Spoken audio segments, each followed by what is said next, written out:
Lord, road's been long, pain's companion now.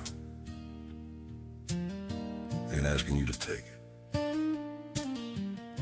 Just one more soul before you call me home. Let this be my prayer, my final stand. The world's running blind down wide, easy road. Screens feeding lies, hearts turning cold. Folks chasing shadows, ignoring call.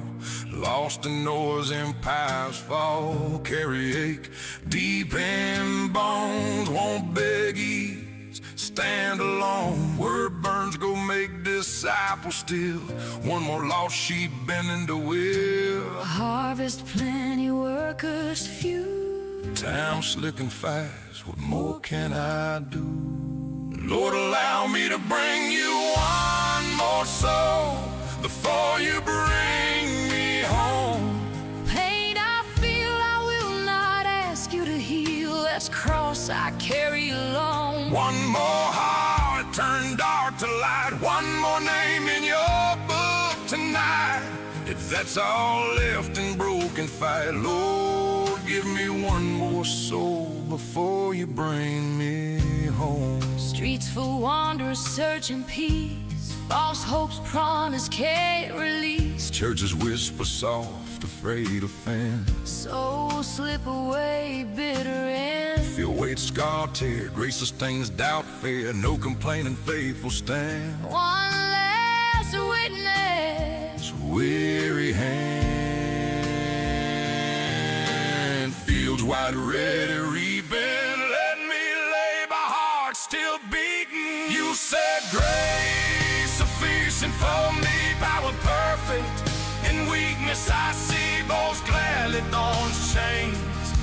When within strong in your name, last breath, prayer lost, echo come to cross. No greater joy, seeing one rise.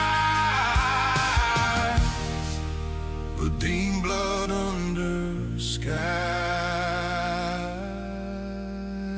Miles behind the scars tell the tale. Every trial stole, every stone nail. Your yoke easy, burden light. In the strength I finish fight. No turning back, no looking away. One final plea in fitting day. Lord, allow me one more soul before you bring me home. Pain stays, grace sufficient still. Power perfected where we get. One more soul, let it rise tonight. One more heart, find your light. We'll reach then strong, your will on, Lord, one more soul before call me home. Amen. One more soul, grace is sufficient. Bring me home. One more soul,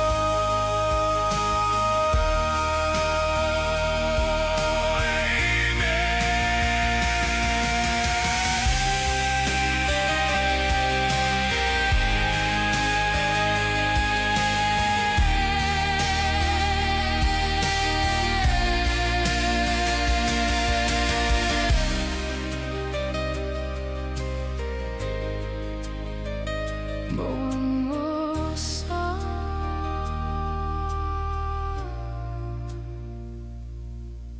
amen.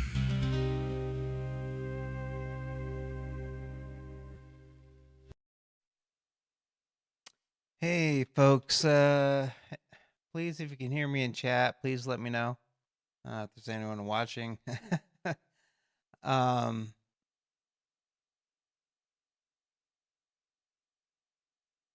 anyway, today is going to be different. I really want to get back into coding again because, well, to be honest with you, I I need the distraction. I've been going through a lot of stress lately, and I mean this whole year has just been horrible. And no, I'm having a caregiver coming out again.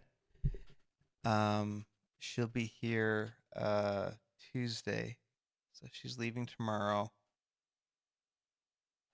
Um, but from the talks I've had with her over the phone, everything, I've seen her profile on Facebook. She's a a very, very, very strong Christian.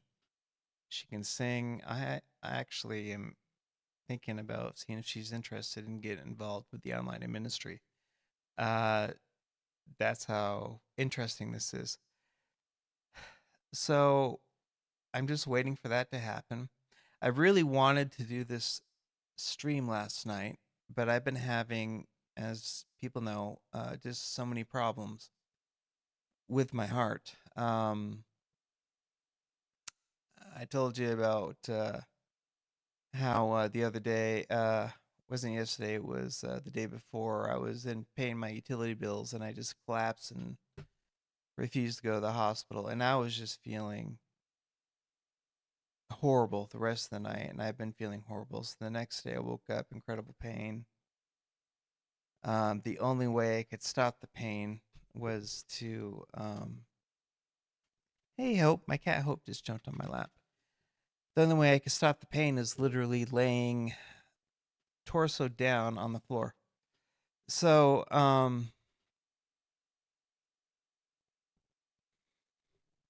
I ended up calling the ambulance because the pain I'm feeling now is worse. Okay, Hope, here, 24 pounds. I don't have enough room for you on my lap. Come on. And so anyway, um, so they took me to the hospital, and it's this stupid vasospasm stuff. So what happens is my artery that feeds blood to my heart cuts it off the blood supply. I black out because my heart's getting no oxygen, my brain's getting no oxygen. I basically go unconscious, fall, collapse, whatever it may be. Doesn't matter. Um, but the thing is the best way for me to heal up from that is just I lay down completely vertical, and just try to get some sleep and rest. So, uh, the ambulance people are nice. I went to the hospital that I really hate, Madison. They actually treated me decently for once there.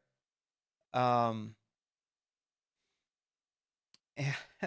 they put another IV bag in me. They didn't give me any painkillers, even though I have on the paperwork from them released that I have a pain level of 8, and they didn't even ask what my pain level was. They just knew how much pain I was.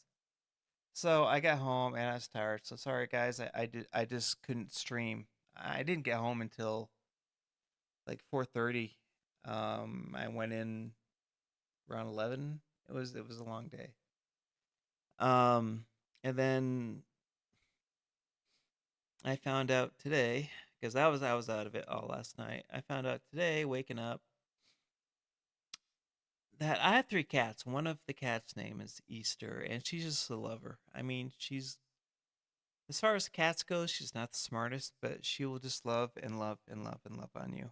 And all my cats are indoor cats. Unfortunately, I think she escaped yesterday when the paramedics were here, and so I posted looking for her, but she can't survive on her own. And so that's kind of breaking my heart. Good news is, Buddy's back. My father just dropped him off, told me never to talk to him again. That's fine. I've already made up my decision. I cannot have a relationship with toxic people. So this is really the reason why I am going into the coding. I I need to take my mind off of the troubles that I've been going into and just start thinking logically. I am So for past history, those of you who don't know anything about me, um, I s- I'm 50 years old. I I started out working on computers. My first computer was a Tandy Color Computer 3 that I got at the age of 10. And it didn't even have a hard drive. It had like 64 kilobytes of RAM. And it had the only way you could get anything to run into it is add like a cartridge slot, like if you bought a game, or if um, you bought like a tape deck. They actually had programs on tape decks, or you wrote the program yourself. So at 10 years old, I'm teaching myself Tandy Basic, and it was awesome back then. Hey, 64 colors, you hook it right up to your TV, that type of thing. Um, as time went on, and the real computer revolution started happening, especially with. I know they started with the 8088s, went to the 286s, but I really consider it starting with the 386s. You had the option between DX or SX. DX was obviously the optimized version. XX was lower version. So what I consider my first IBM PC was a 386 SX, 4 megabyte, 4 megabytes of RAM, 40 megabytes of hard drive space, the VGA monitor, and I just fell in love with computers. I started out working on DOS 5.0. I learned the format command the hard way, and I was, let's say, I was grounded for a while. Anyway, I learned how to reinstall everything, and really got into DOS. I got into the BBS scene, ran my own BBS. So I mean, I really started getting to it. Scripting, coding, DOS. I mean, a BBS is almost like a program. It's called a bulletin board system. There are a few legacy ones around now, but there aren't anymore. The internet's completely changed it. But what it was is a computer would call a central computer within your town. No long distance. Long distance existed back then. There were no cell phones. You'd have to use an actual dial-up modem. Make sure you turned off call waiting, because if you didn't, you'd be disconnected. Um, and then you go on, and basically it was ASCII based, text based, but it was a whole new world, and you made friends and you met people in your area, and we used to have monthly get-togethers, and it was just great. But that's where I started learning the process of logic, putting code together, and everything like that. From there, I started volunteering at mom and pop computer shops. And then next computer I got was a 46DX266. And that's when I got on the web. I played the heck out of MechWarrior 2 on that. Played Age of Empires, StarCraft, you name it. But that's when I started to get into coding. And oh my goodness, this was in the 90s. There was a website at the time, like a basic repository where people who just posted, wrote programs and posted up there for anyone to download or whatever. And I just, for DOS, because I was stubborn, Windows 3.0 was out at the time. I didn't want to upgrade to Windows. I still wanted to be in DOS. So I wrote a text, just a simple text reader for DOS. I called it tviewer.com, and you could open any file. You could even open a binary file. Anyway, from there, I started apprenticing at mom and pop computer shops. We didn't have like we have today, where you can order on Amazon or online or Newegg, or go to Walmart and just pick up a computer. I mean, you could. You had proprietary. You had these systems like Dell's and all these way back stuff but they were all how do you say that word? The components, if you wanted to upgrade the computer, you had to buy directly from the company itself. So you couldn't just build a generic and upgrade as you needed to go along. So I built my first computer. And my first computer, was that 46DX266. Well, back then, building a computer today is so easy. Everything is plug and play. It won't let you put in the power. from the incorrectly. I mean, the slots are all set up. It's just really easy. You don't need much experience to build a computer. You just need money and have a design in mind what you're going to use it for. So I ordered it, and it was a Pentium 100, which was like the most awesome thing at the time. And I got the motherboard in. I mean, and this is we're talking early 90s, guys. We're talking, well, maybe mid 90s. We're talking maybe 95. So money was worth a lot more back then than it is now. The motherboard alone was $100. The processor was like another $300. Then I had to get, the RAM, video card, sound cards. Man, installing a sound card and a CD-ROM on DOS was such a headache back then. But unfortunately, the power. So back then, the power that comes out of your power supply, it's all connected together one place. The pins are set up where you can only plug it into the motherboard one way. It clips in. It wasn't like that back then. The power supplies back then, when you plugged it into the motherboard, yeah, they had the clips, but they were all like the slots. Yet instead of one long string, you had, one long power output from the power supply to plug into the motherboard. It was actually separated into two. And the way you connected them together was they were color coded. On half of the connection, there were black wires, and the other half are multicolored. And I couldn't remember for the life of me, was it black to black or the opposite? Unfortunately, I did the opposite. Amazingly enough, all I did was blew one memory bank, so I was down to 3 DIMMs instead of 4. I thought the computer was toasted. I gave it to a neighbor. He fixed it up just fine, and it worked. From then on, I started really getting heavy into programming. I started going into C++. A lot of it self-taught. Eventually migrated over to Windows 95. Windows 98 second edition was awesome. I stuck with that forever. Windows Vista was a complete failure. Went over to Windows XP. I already knew how to program, build computers, network. I was already working doing that stuff, but I figured, you know what, it's best to get a degree. So I got my computer science degree in software engineering, and I was actually looking to combine that with a geological degree where I can do a GIS. Basically, you can pay to work in Hawaii or some beautiful place like that. Didn't go that route.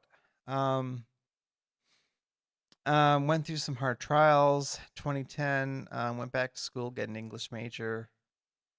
Won a poetry contest, and I just got back into programming again. And I used to sit down and program for fun because it keeps my mind in order. It keeps me to think logically. When I'm going through chaos, like I'm kind of going through right now, it keeps my mind structured. So the purpose of this, and I know this has been a very long intro. I mean, I've been streaming for 20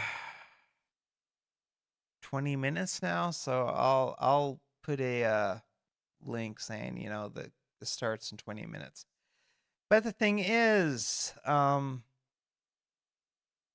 haven't lost all my source books. I still have one of my original C++ source books, and as a whole coding guide. My goodness, it is so outdated. This is back from like 2003, 2004, when I got my computer science degree. I mean, even writing a random number generator was an incredible headache. Thankfully, C++ has been made a little bit easier since then. Random manager, very, very, very, very easy. This is all I have to do. I have to include the random manager header, which is, where did I just had it up right here. So what I want to do with the header, so I'm using a lot of classes. This is the main program. What I want to do, I'm trying to make this as clean as possible and run this off of classes. But for the random manager header, so everything, most of the coding that I want done, I want it to be done through the classes. This is a standard C++ class. This program at once. Basically, I'm just clearing out any memory that might be existing. I want to start out fresh. And then I'm including a new function that they didn't have back then when I was getting my degree. Random. And then I always use namespace std because I'm lazy. I don't want to go, add in the namespace and colon, and then I just want to go int. I just want to type it out. So I always use namespace std. So in a class, you have two sections. You have the name of the class, which is random manager, and then you have two sections. You have a public section and you have a private section. The public section is anything that your program will have access to. So if I'm calling, I want to create a random number, I call it. So let's go over random manager CPP. So how I call it is, again, including random manager, age, use namespace. So how I call it, I actually have to update this because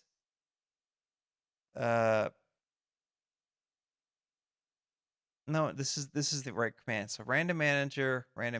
What it's telling me is the range, blah blah blah. This is the public. This is what I'm expecting to be passed to me. So I'm expecting two integers to be passed to me, two numbers. And what it's going to do is it's going to create an integer. It's going to go over to my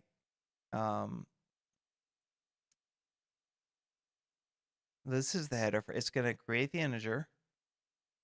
And this is the simple code for it.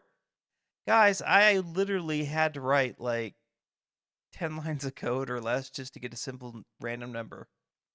Now I'm writing, there's total for this entire header is 12, well, basically 13 lines of code. This is incredible. So basically it comes up with a random number. It returns the distance of the range.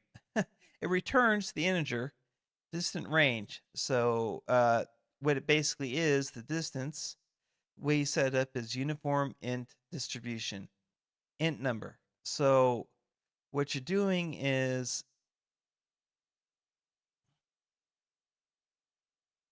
the distance, how far, how star, what do you want it to be? 1 to 10, 1 to 1,000, what number inside of there? And obviously I don't want this to be a float, so no decimals. So integer, and then you just enter min and max. So if I want it to be between 1 and 10, I just call the class, pass in int 1 or int 2, return display range, and I'll show you. And okay, this is the CPP. So I'm actually not even doing the work. I'm just doing the calling. That's it is. The random manager H, this is where it does all the work. 16 lines. Okay, so it's 3 more lines than this. So here I am. I am public random manager. I am accepting the data, the variables that the user has sent to me. So I'm loading the random manager class.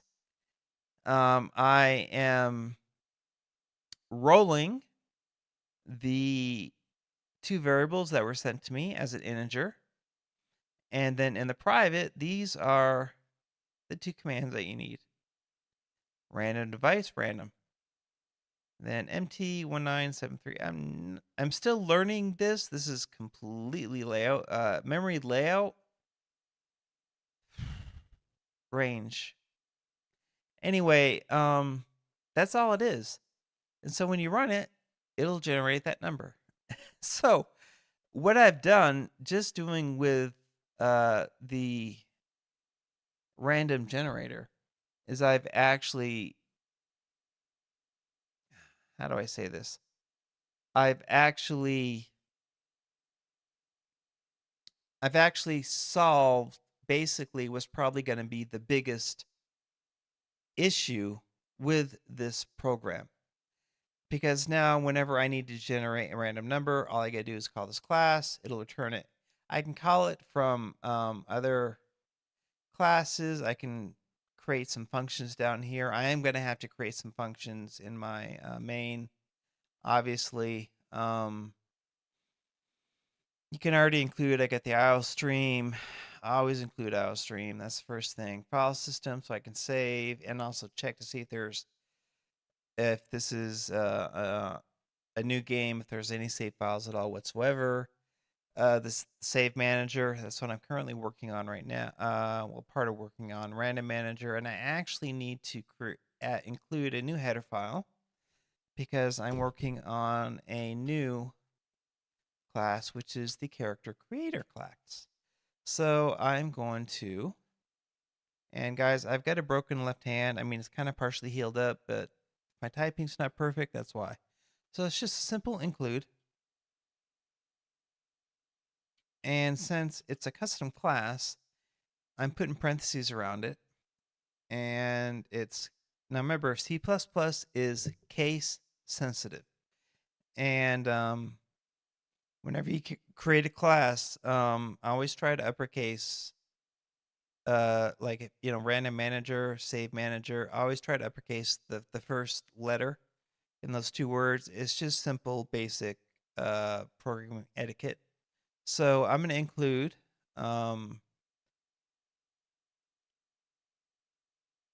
create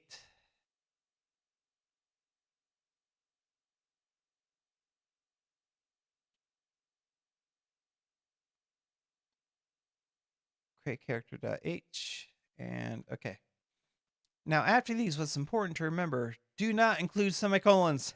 There are some cases where you need to, but in this, do not include semicolons. So I've just included, okay, I've told my main program, hey, look, there is a new header file, basically a new class, and it's a custom class, and it's where I'm going to create my character. Now, of course, obviously using namespace std, and the next thing I do, namespace fs equals, so I'm stating right here, namespace file system equals standard : file system. So what I did, see what I did here using namespace std? So instead of having to type out this every time I want to call up a file system using namespace,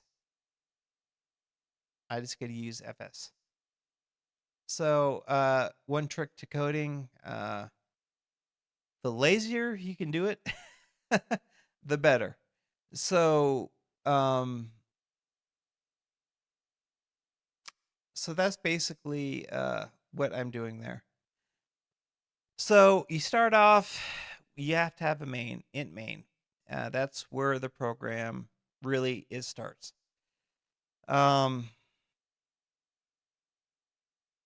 I'm calling up two classes, save manager and rate, and no, I'm defining two variables, or two classes, sorry, the save manager and the random manager. So these are two classes I'm defining. Now these are just some variables I'm finding. Now this is very important in a game. Bool is running, because what's going to happen is I'm going to be going through an endless loop until the user quits the game or the game crashes or whatever. So bool is running. So what I'm asking is, when I go through the loop, is the game running. And wait a minute. If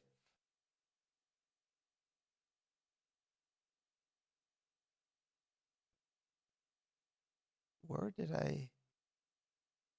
Where am I using that for?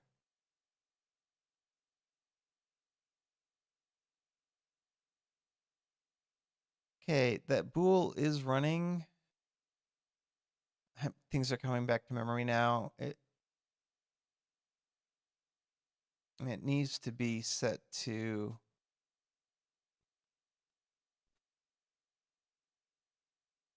true, because as soon as I load the loop, it's gonna be it has to start immediately. Normally when I do a boolean is a true or false condition. Either it's true or it's false. Normally when I do a boolean, I always assign it the value of false. That way I can go through the code, error check, and then change it to true when I know everything is right. And then int menu choice. Right now, this is going to be a full first person graphic survival game, but it's going to be the type of game I've always wanted to make. And it's not going to be any magic or fantasy. Basically, it's going to be living kind of in the area that I live. Basic survival, no crafting system like Minecraft or anything else you had before. You build things, and basically the everything. You're going to start off with just the basic of tools. Think of a loan, um, something like that. You have you're going to start off basic tools with clothing. That's it, and you have to make everything else. And there's not going to be any blueprints. You have to decide how you want to build it, and you're going to have to build all the tools, everything. Every region, I'm going to eventually expand this game out to include multiple regions, basically all environments, ecosystems, from deserts to jungles, oceanic, everything like that, Arctic, for different challenges for people who want to do it. Now, what are our enemies going to be? Now, eventually, this is going to end up being multiplayer, and there are going to be two options. We can have a server set up. I'm definitely going to put in. I'm going to have a server set up, two servers actually. Actually, yeah, I'm going to have one main server. I'm going to give the player the option to host their own server, and then there's going to be a market server. I'm not going to make any money off of that, but basically you can craft your own stuff, sell it on the market for in-game currency, and it's going to be awesome. But basically, you got to start out fresh, and the way to coding is going to be is you've got to manually go through and uh, build everything yourself with the tools that you have, and the code is going to be set up in such a way that everything is going to connect properly.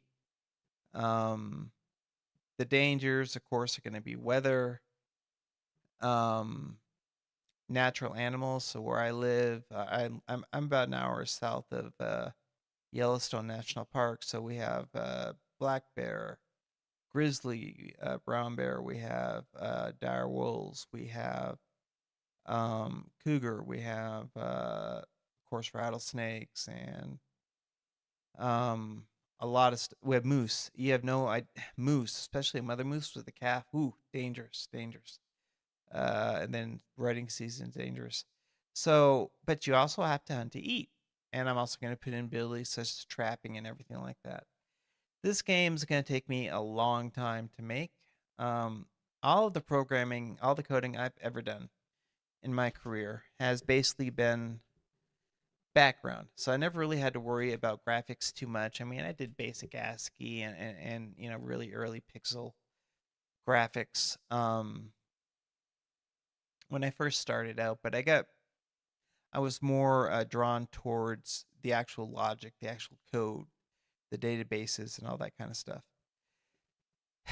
Well, another awesome thing about C++ is since it's been around for so long, there are so many free libraries out there. And since I'm using Visual Studio from Microsoft, just for myself, single license, I can code and sell. I don't have to pay anything for it. So I'm doing everything for free. And if I need a resource for something, a matter of fact, the graphics engine I'm going to use is not even going to be Unity or Unreal. I'm going to use an open source graphics engine. Now I was initially planning on doing this with Python, but I mean no offense when I say this, but Python is really a dumbed down language. It's not as powerful as C++. It does have memory bounds checking. What makes C++ so powerful is there are no memory bounds. I can literally create an accident or intent, depending on if I have good deeds or evil will, a pointer to a certain section of memory within the kernel or OS to crash the system, even by accident. People who create viruses, malware, stuff like that, they use C++ because they can go directly to the kernel of your operating system, and there's nothing that can be done about it. That's how powerful C++ is. But it is also extremely flexible, excellent at handling memory, extremely fast, and one of the most powerful languages out there, I consider anyway. I am never going to. I don't want to learn Fortran, guys. I don't want to do punch cards. I want to do this. So that's the history. That's really where I'm going. So in my main, I kind of went through everything of what's going on. So this is bool is running. That's for the loop. And actually, I should put in some comments here. I'm going to go ahead and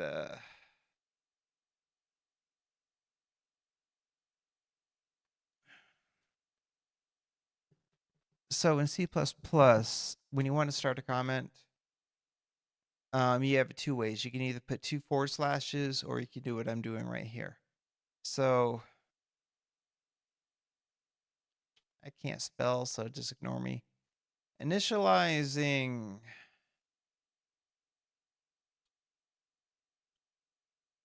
classes, variables. There's a new command that wasn't there before. It's called try.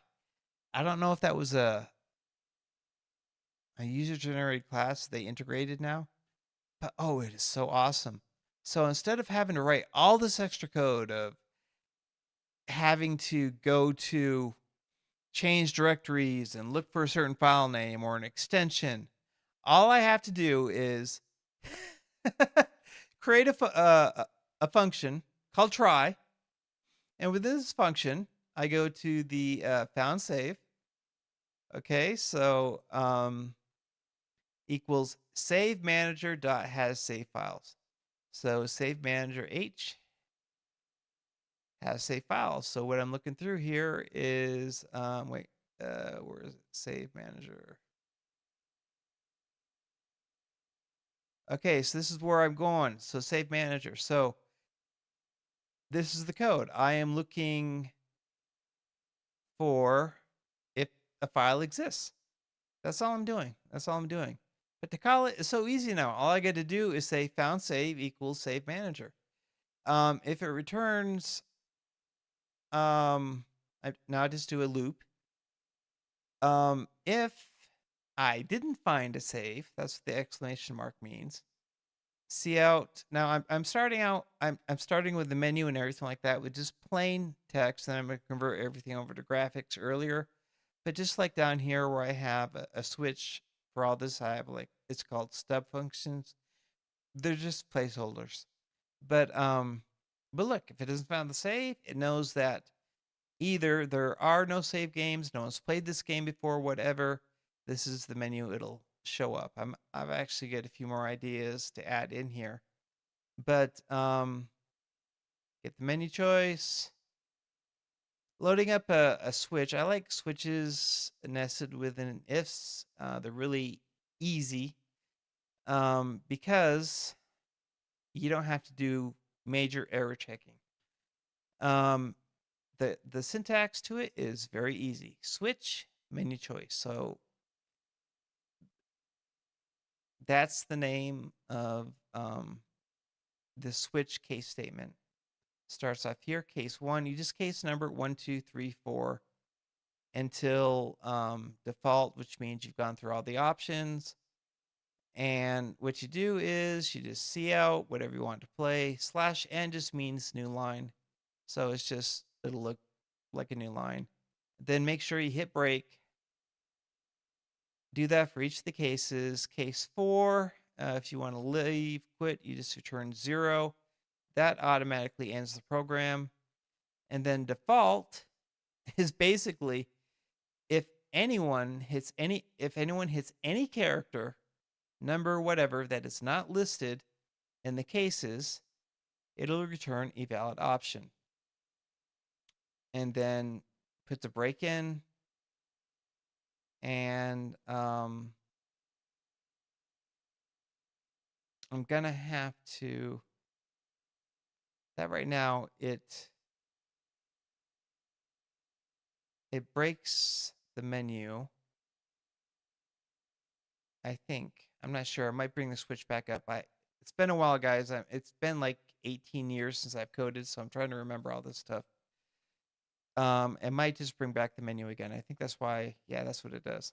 Else, if they do enter in the right thing, then I just CN menu choice. CN is just getting a prompt from the user. And then switch menu choice, same thing, and then just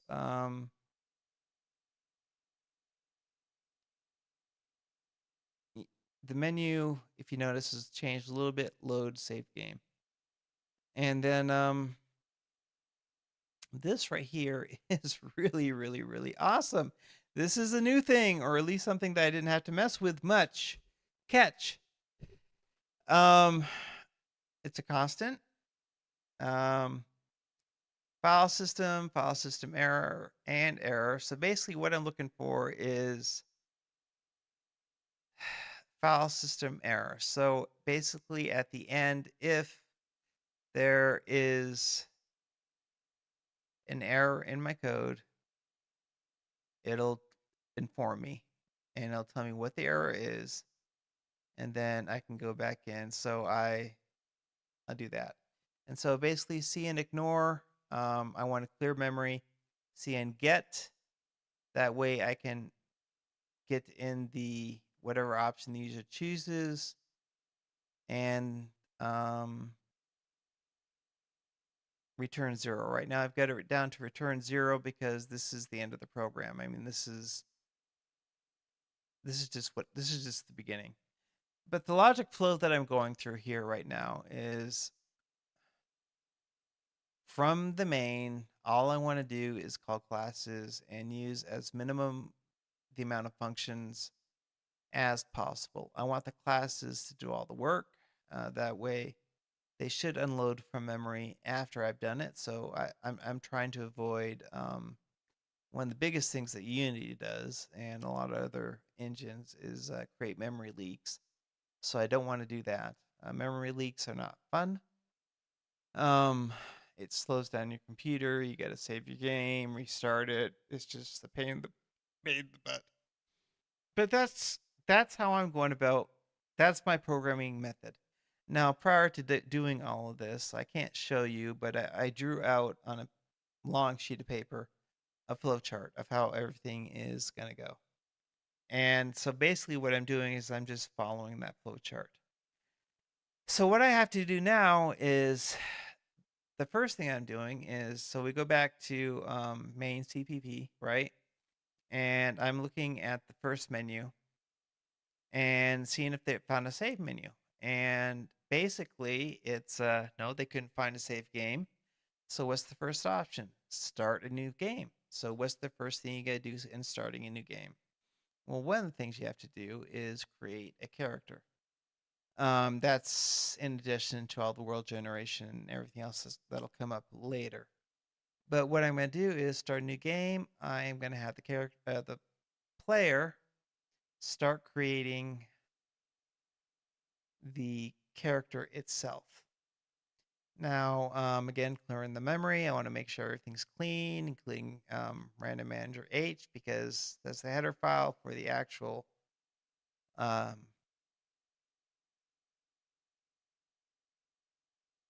create character. Why randomator? That should be. Why didn't that save?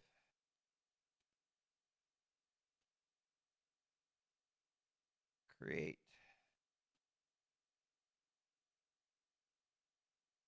character dot H file save all. Okay.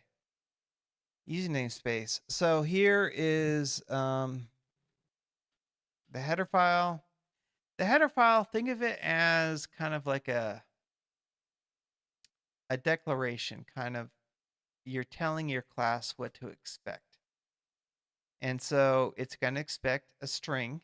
These are all, by the way, when this person in the function in the code, when I call the function, which is going to have to be from main, the function is going to have to pass all of this. Now I'm going to ask for the name, input string name, pass that along, then int strength and intelligence, wisdom, blah blah blah, all that stuff. They male, female. Char, check name to see if again, check name. This is to see if a file exists. That goes with the bool. Then Boolean of keep equals false, means don't want to save it. Boolean sex. See all these Booleans? Automatically set them to false because I want them to be false. I don't want them to, because that's part of error checking. Do not turn them true until you make sure everything is great. And then from here, I've got everything kind of defined. It's all set up. I'm probably going to have to add more to this header file. But now I'm calling the class create character. Okay? It's called class create character. I mean, actually, that's what I'm naming it, basically. Class create character. So now we go over to CPP. And this is where I'm at now. So I've got to go from create character H. I still got to add all this stuff. I have to set up a public and private section. And basically this is going to be a lot of code. I'm going to be calling from within this class the random class, because I got to pick a random generator for ability scores. Well, actually, thinking as far as ability scores go, what do I really need? Strength, yes. I mean, you're going to start out basically as a normal human being, so your strength's not going to be that high. Intelligence, I'm gonna take that one out because it's you who's playing. It's not the character. Same thing with wisdom. You're gonna have to figure this stuff out on your own. Now, physical attributes like dexterity, constitution, and perception definitely need. So dexterity, that's going to be how nimble I am. Constitution, how healthy I am. Perception, how easy it's going to be to notice things. Then, of course, you have your hit points, you have your armor class. Yes, I am using terms from a certain role-playing game. I can rename it within the code itself, so I'm not violating any copyrights. I do want the player to be able to choose what sex, not gender, what sex they want. Want them to choose their own name. Yeah, so let me go ahead and save this.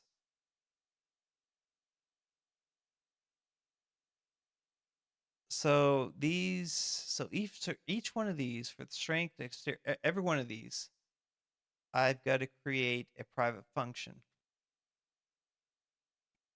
in mine, create character CPP, and go on from there. So,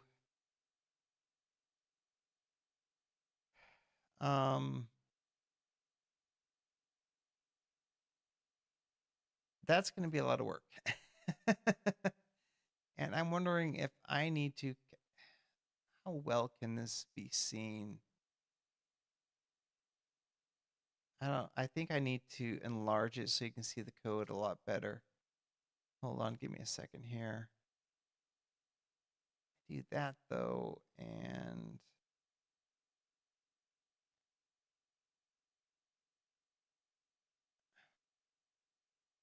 canvas just isn't big enough.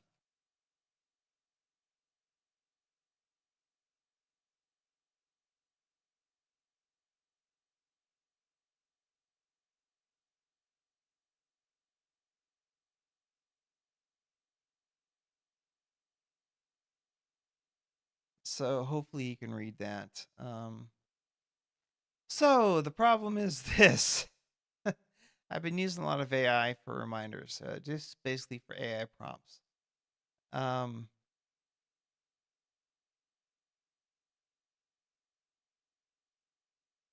AI prompts, and what I like about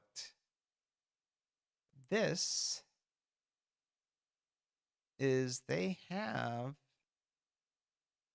I think there's a AI helper in here. So what I'm gonna do, I'm gonna save everything, file, save all. Now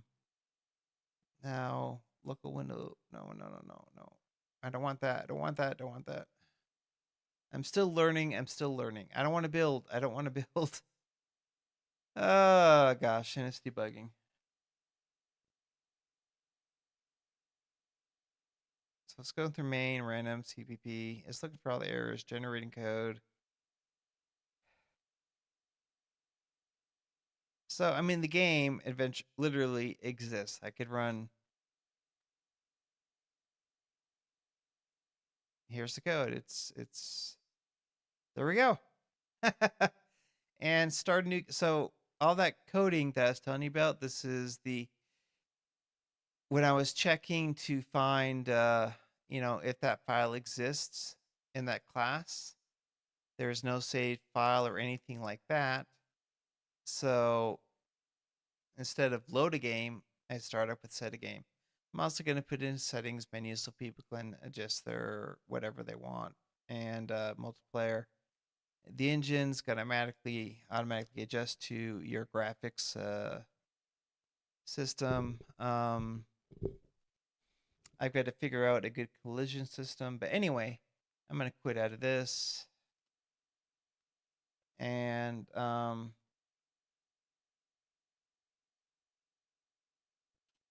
okay, so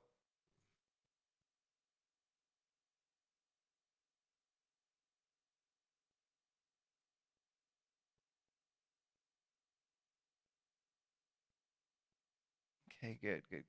See, this is the kernel I was telling you about, guys. Windows System 32 kernel. Boy, you can, if you point a pointer to that thing, you can mess up that game so bad. Okay, so what I was actually looking to do, build, is it build? Oh, there is, where is that project? They have Class Wizard? What's this?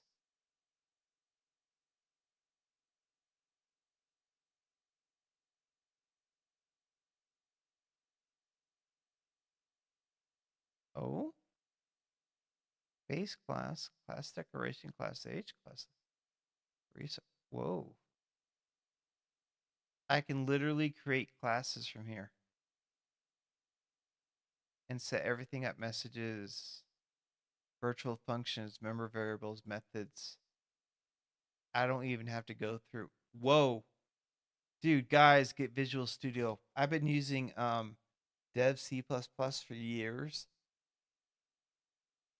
Oh my goodness. Now I don't want to make it too easy for me because I want to remember, not have to rely on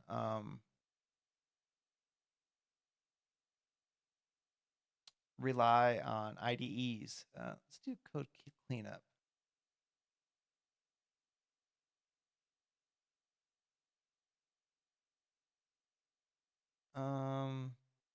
Wow, code cleanup. I'm definitely going to use that.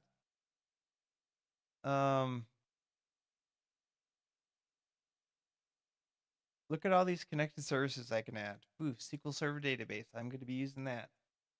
Actually, I'm going to use SQLite.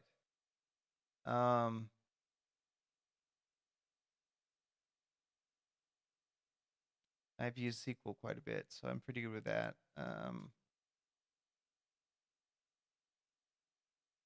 This is stuff that I can just like add into. I just discovered this, guys, and I'm kind of like my mouth right now is like going, this is the most incredible thing I have ever seen. um wow, this is pretty awesome. Um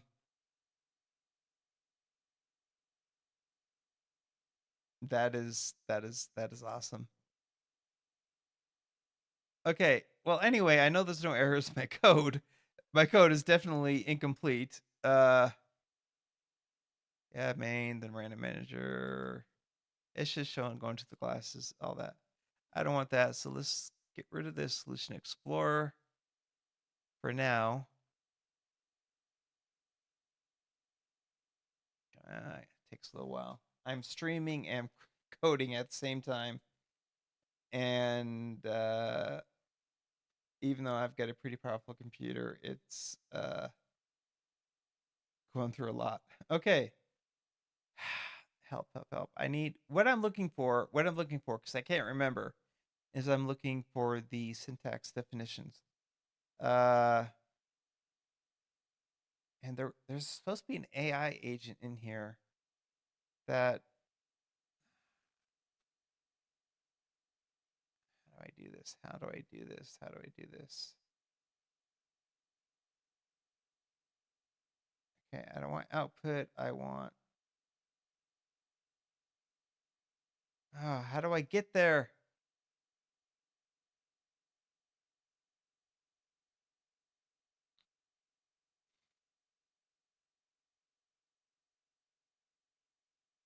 I can even set this up in GitHub. Come on, man. Don't be slowing down on me.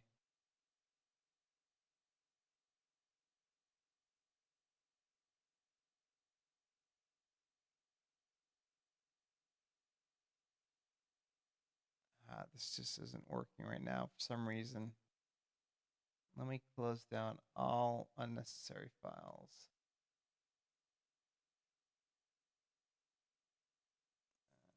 Let's see.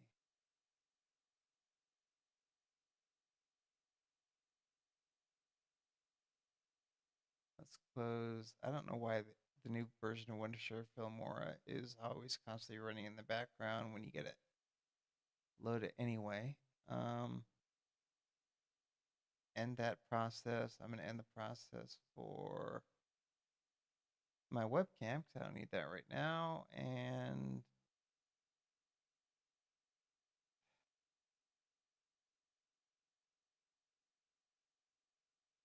I don't need ChatGPT, though it does give me the syntax. I've been relying on ChatGPT for the syntax.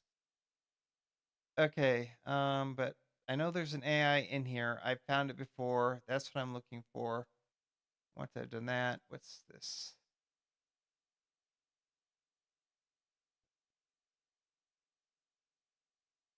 No, no, no, no, no, no, no, no. File.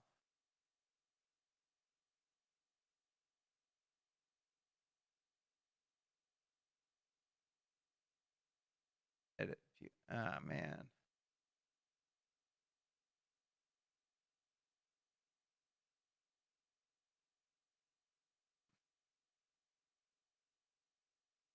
Find and replace. Oh, that's sweet. Go to, yeah. Outlining multiple carpets. Next method, previous method.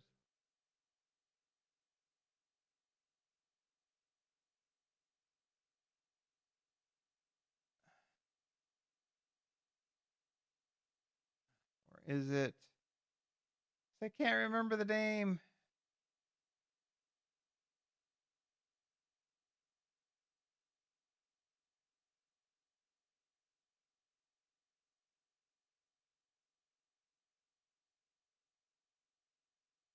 I can build a full program database file.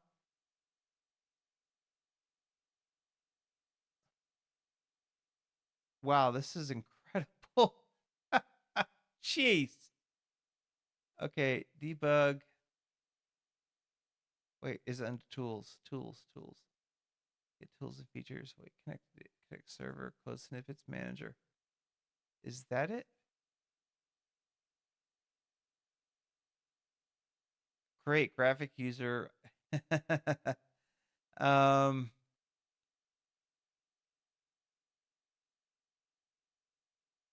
code snippet manager. No, that's not it. Okay, I'm gonna go to help. I can't remember. This is where I told you guys you're gonna start laughing at me because I can't remember. It's been 18 years. Any tips if you guys want, you can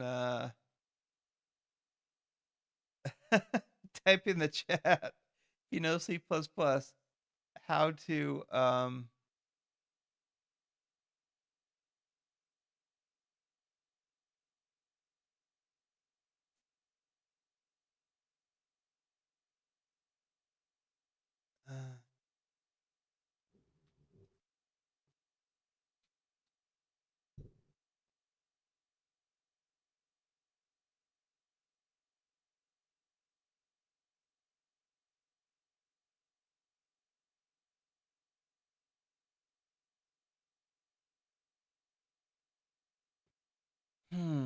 that's sorry, I had to respond. So dude, I can make web forms and HTML snippets from here right within the program.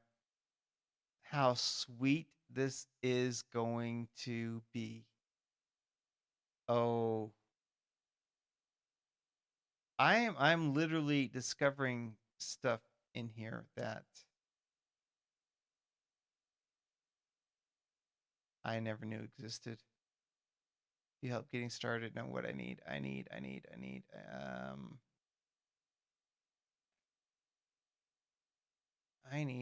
my subscription is free. I need to register it. I don't think so.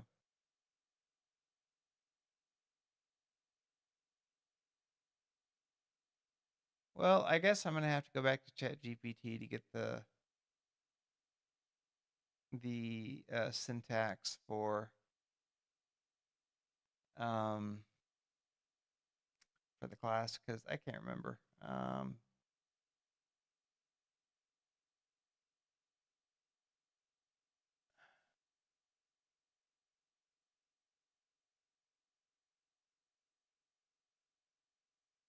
All right, so I'm gonna load up ChatGPT.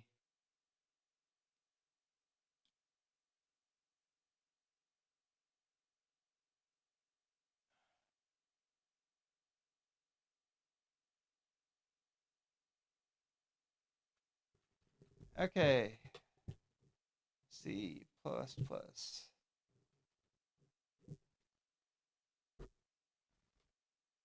C++ class. Class.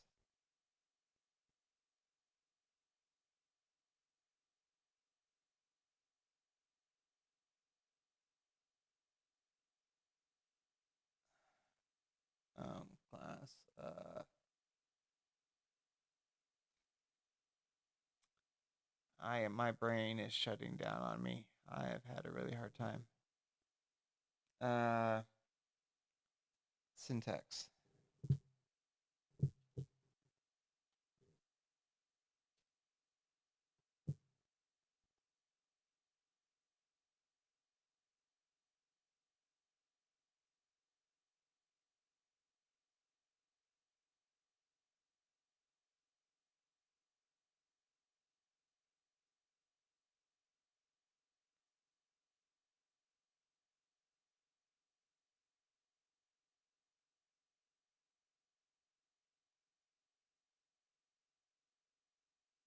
All right, all right, all right.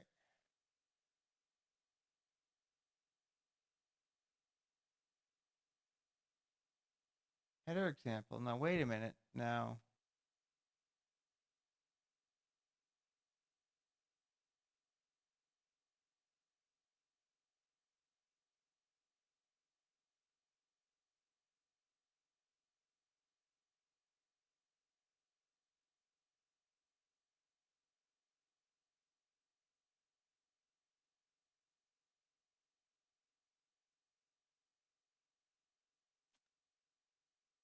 yeah, it's the constructors. That's what I was telling you about. That's in the header file. Those are the constructors.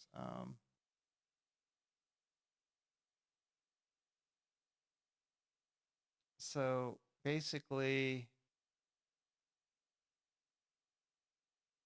I don't want include player. Okay, main file include player H and main.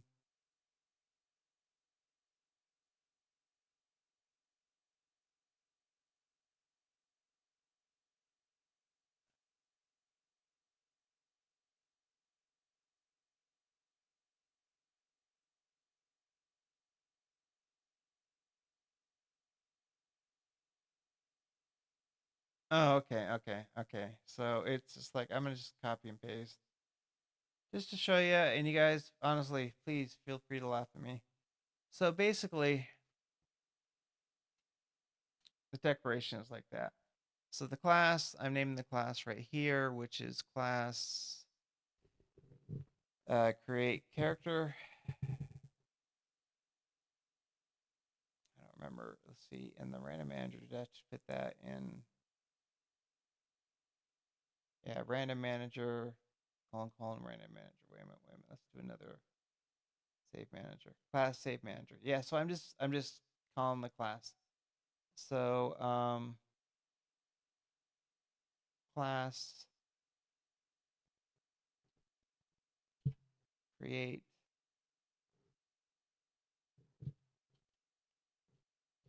class create character. I don't believe there's a semicolon after that. No, there isn't. Okay.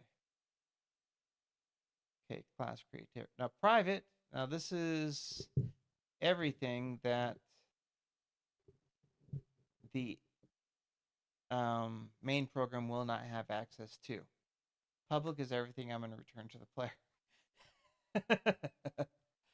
so let's go over to header H. And so what I know I need is I need, let's see.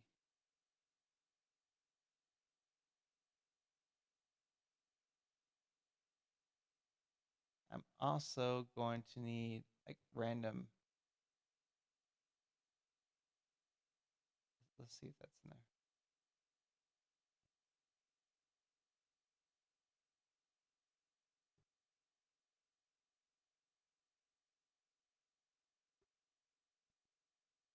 So this is the constructor. Go back over to the CPP. I am just going to, okay, this is an easy way to comment. But since there are multiple lines, this is what you do. Boom, boom, boom. Delete that. And then you go boom and boom. So basically what I did is I just entered in a comment. But the reason I put this here is so I can remember what the variables are when I start doing the private. So like a int health and all that kind of stuff. So yeah, int health. But in here I get int HP, so that's going to be int HP semicolon int, and I'm just going to dex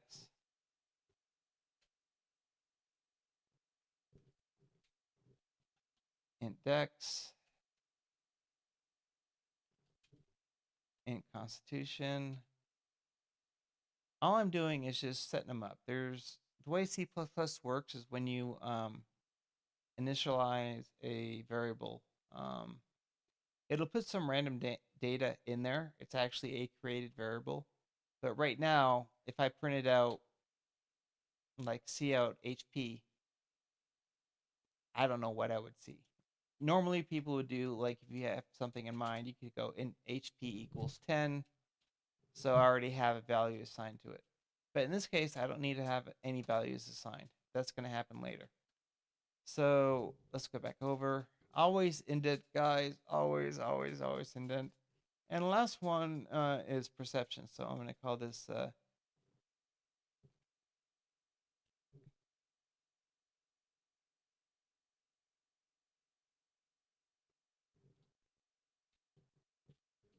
percept.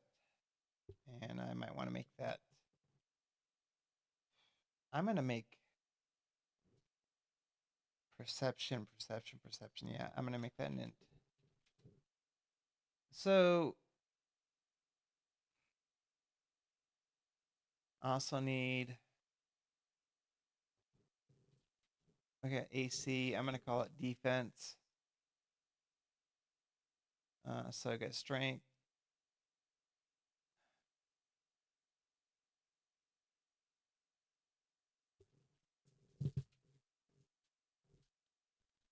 Int strength. Dexterity, constitution, perception. With a point armor class. Oh, and I need char. Sex. I think it goes like that.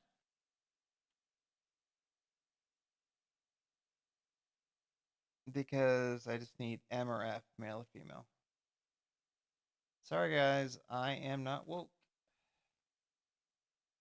So let's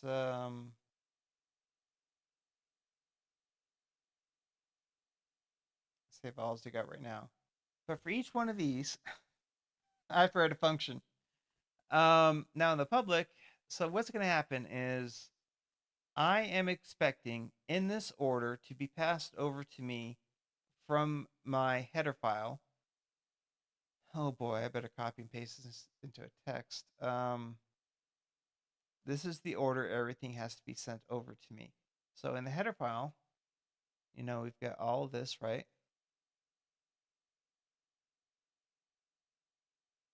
I've got to have all that set over. So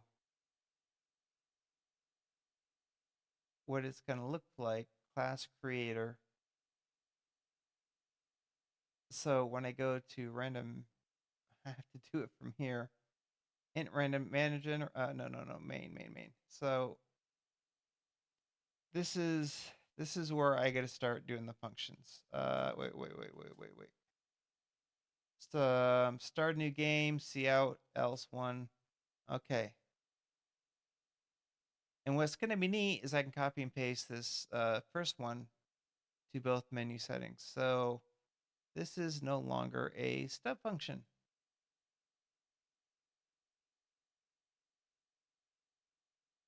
Because case, do you put one of these in? I don't, yeah, you do. Okay.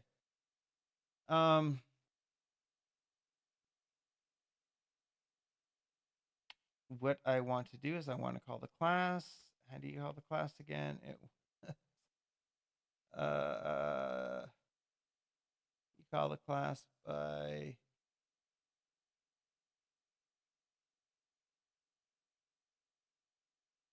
class and then class name. So okay, so class.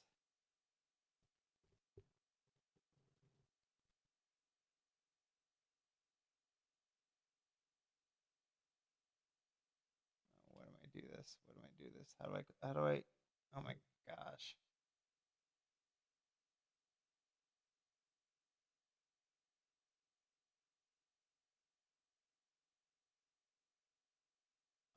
My brain has just totally locked up.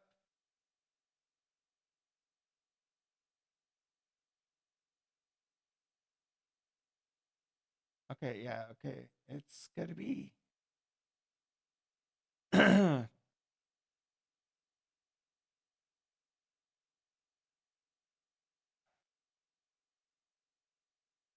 Safe manager has safe files for. If it doesn't exist, safe folder. Fs create directory safe folder return false. And then that's when I go to create it. So then I go back to, sorry guys, I've got nerve damage, brain damage as it is, so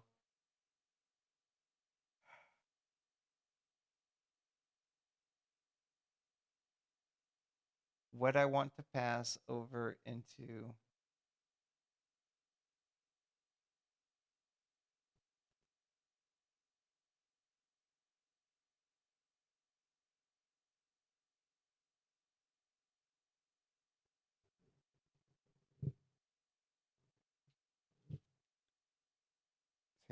save manager, random manager, random manager.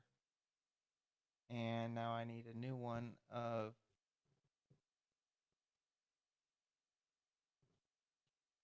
create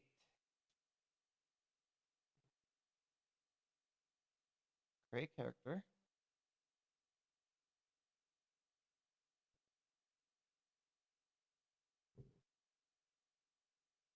Oh, okay.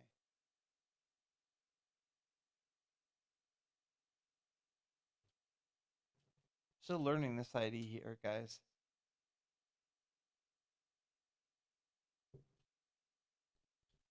Create character and call it again.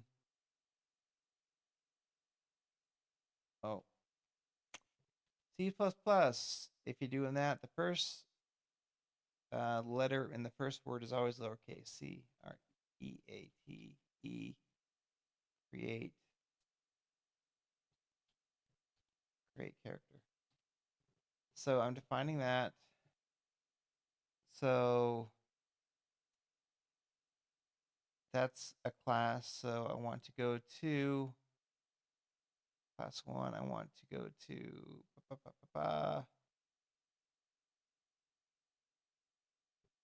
1. We're going to create character. Create character. Value. Okay, this is where I've got to pass in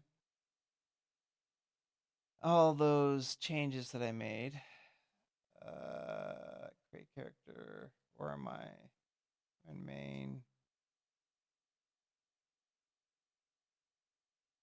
Okay, so I got to do string name. Actually, I wonder if I can just go string int. Okay. Now I'm going to do it the old way because I don't remember. So copy this. Load up good old notepad.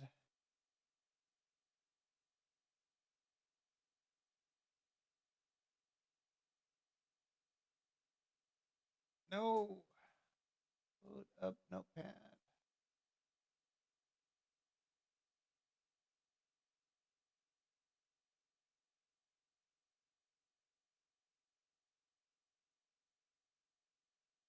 Okay, so what I've got to do here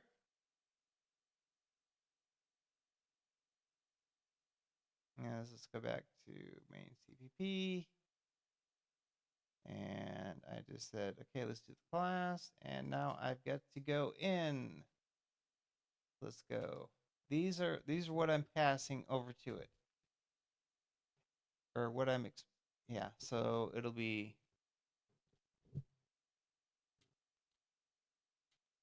string name. And then it's int strength. I have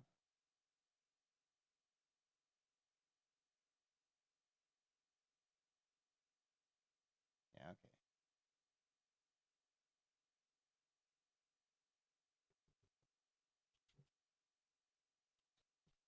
Int strength.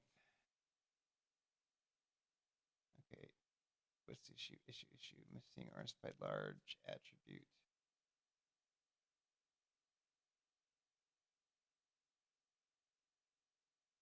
Not initialized. Create character. Okay, let's go to the create character header file. Int strength.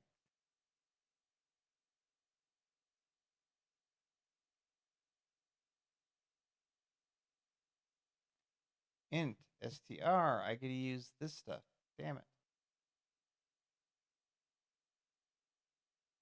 I am copying over the wrong stuff. I'm learning, guys. I'm remembering it's coming back. It's coming back.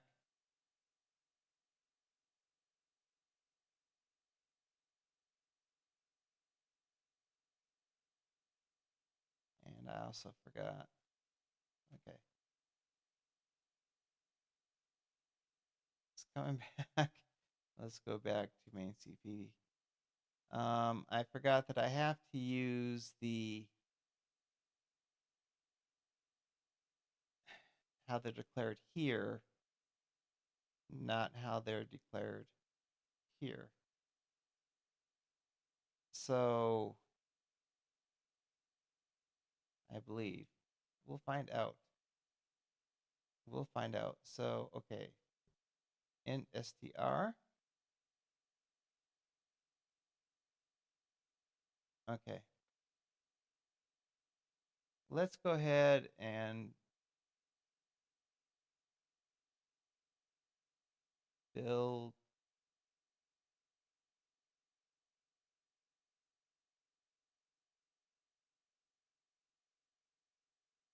start without debugging. I just want to see our errors come up.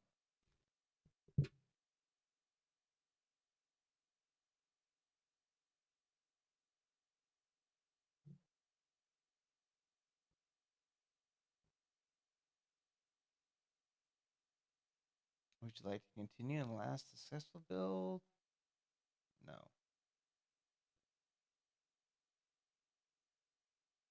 Okay, so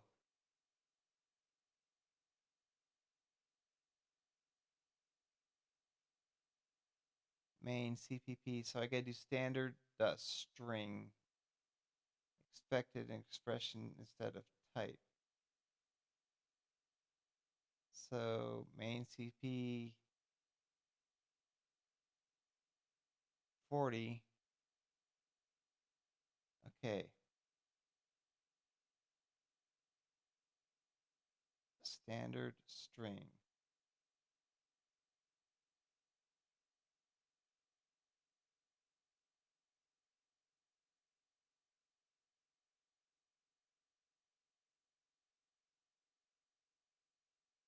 Yeah, and then also I had to that would be nice.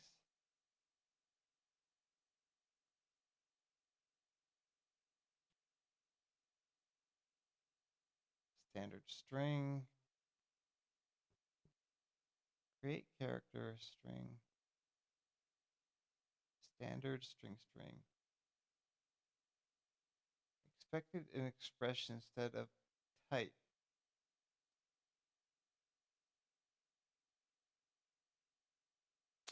Okay, let's just do, because I can't remember. I don't have my book with me. So here we go back to ChatGPT. And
Okay.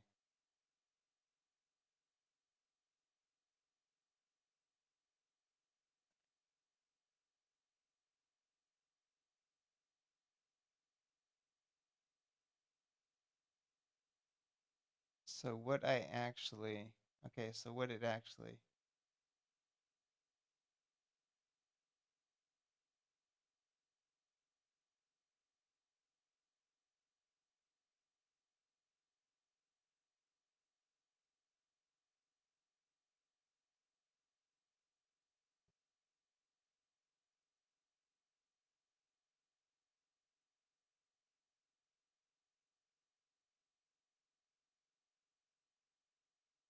I know exactly where the issue is now. I just want to, okay, line 40. So actually what I've got to do,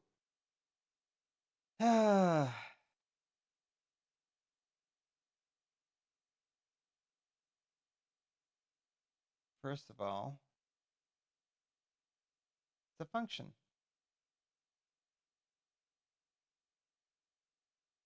And case one, I think these go to functions.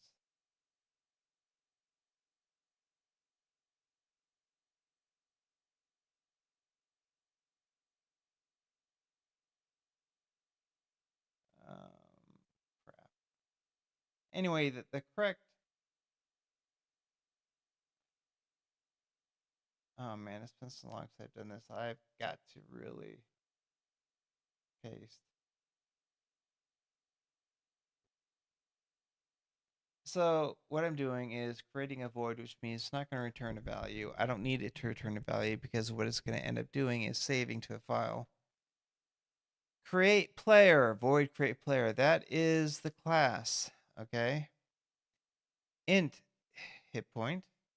This is where I had the problem, standard string. Now, a string included in here. String is not included. No wonder. Include string. Now, let's do that. Go back down here. I don't need to do that stupid standard. That's the thing that gets me all the time. String, and the name is, what's the first variable? Is hit points.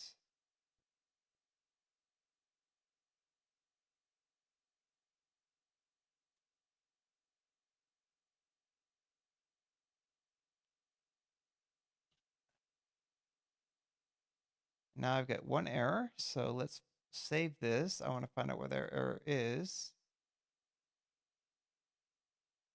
And let's go ahead, debug, find out what it is. So, okay, I'm just remembering how to load classes. There were build errors. Do you want to continue? No. What were the build errors? Build one succeeded, up to date, skipped. Let's try that again. Debug. Start without debugging.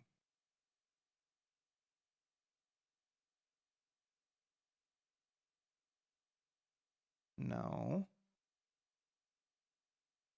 Okay, deprogrammed venture RPG error. Redefinition, different basic types. Oh, string name. Duh.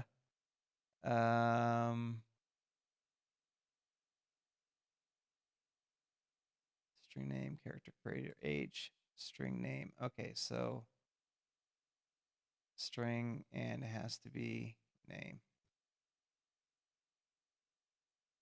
String name, which is matched to the header file.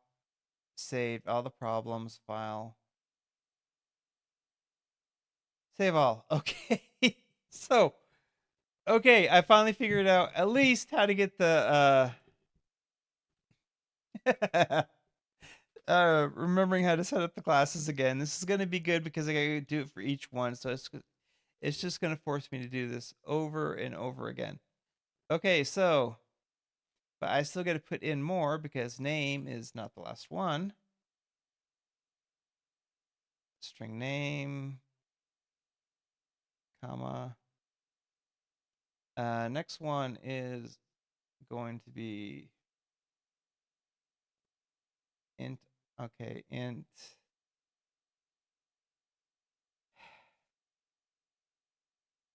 Okay, AC and HP are correct. Okay, int.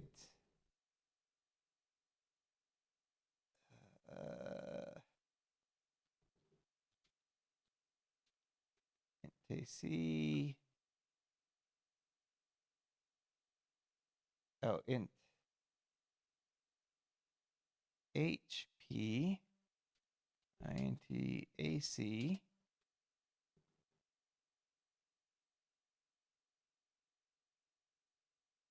Int dexterity. I think I have to put entire dexterity. Yeah, okay.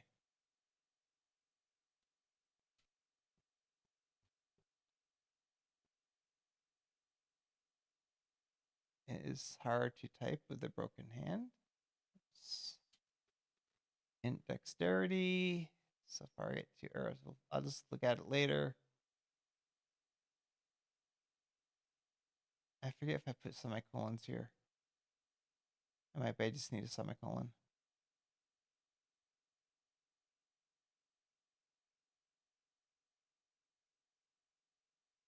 Doesn't make right, so I just put a comma. In dexterity.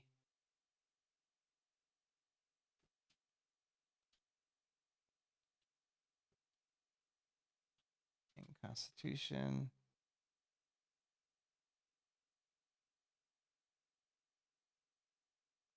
What do you call it? Perception. I spell it all the way out. Yeah, okay.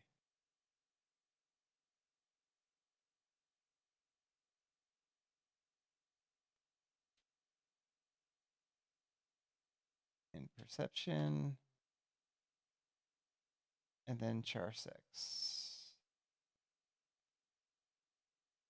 Char.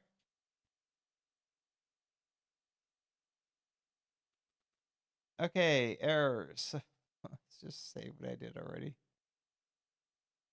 The more I do this, the more I'm going to remember. It's just, remember, 18 years, guys.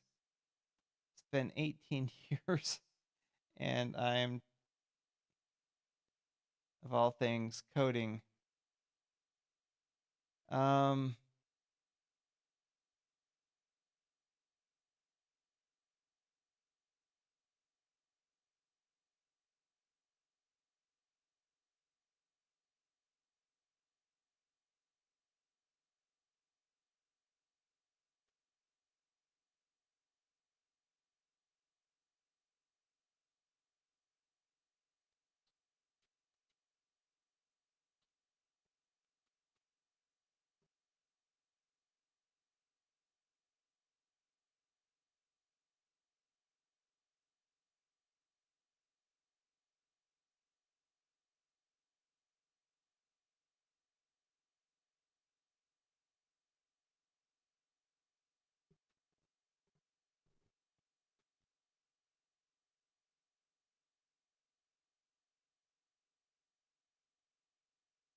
Well, guys, I'm gonna take a break from here. Well, I don't know. I gotta find out what that error is. RPG Adventure. See declaration of HP.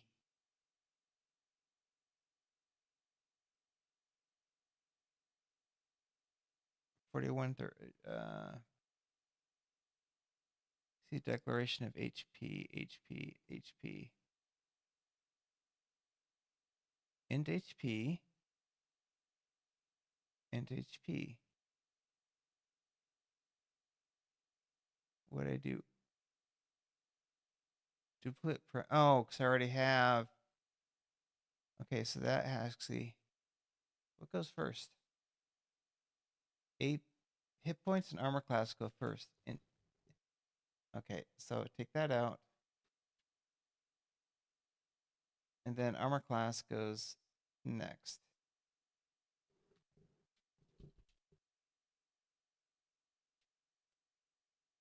then of course that's going to throw an error, so I take that out.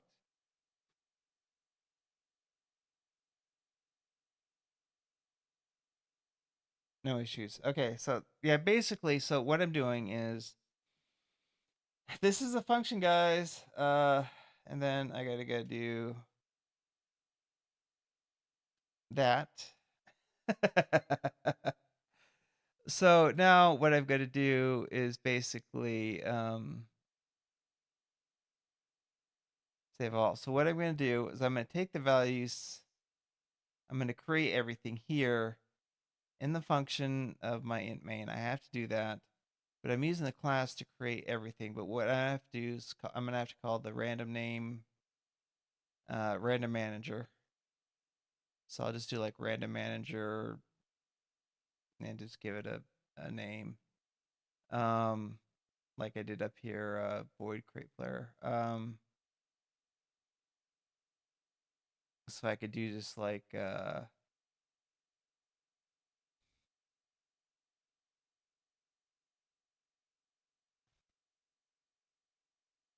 doesn't matter. It's what matters is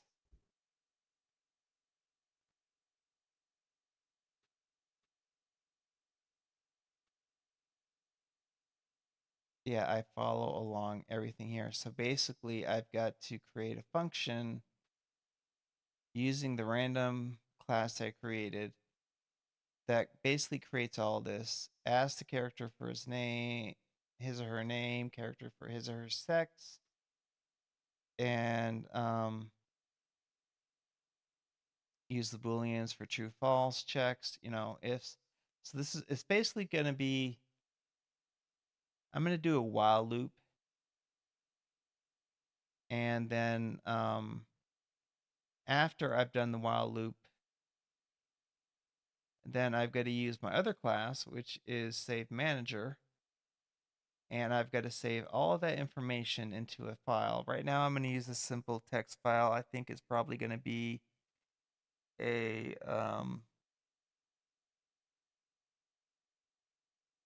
I'm not sure yet, but I'm just going to save it in a basic text file. And so in the directory, I'm going to create the directory. Well, actually, no.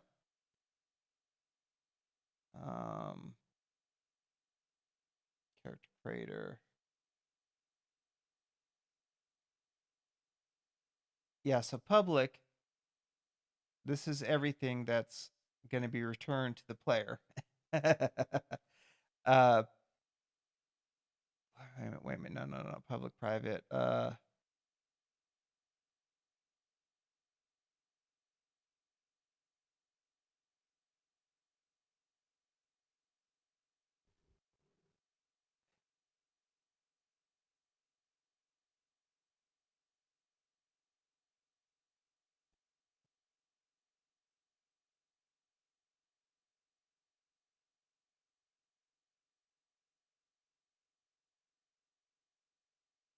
So the first thing I got to do is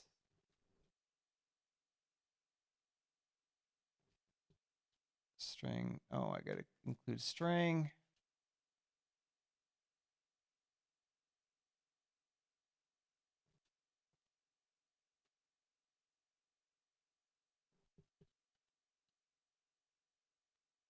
Okay, so let's do string, and string was name. Okay.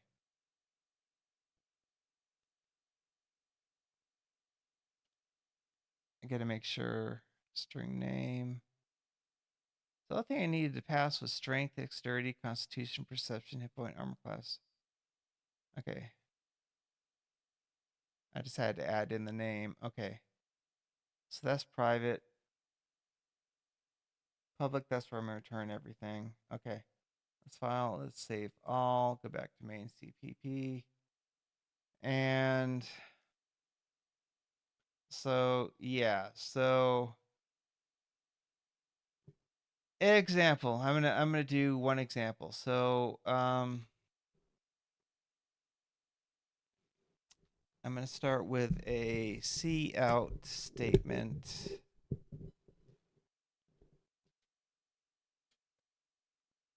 Start it with a new line.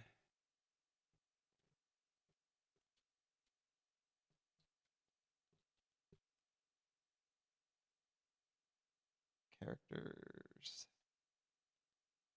Always leave a space after that. And then inline. So now I'm going to go ahead and do a CIN dot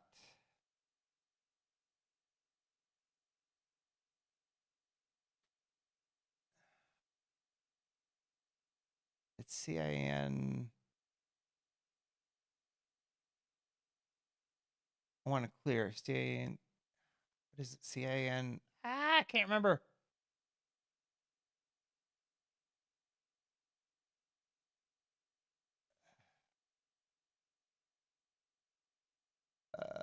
Let's go to man. I can't remember how to use the CIN. I forgot.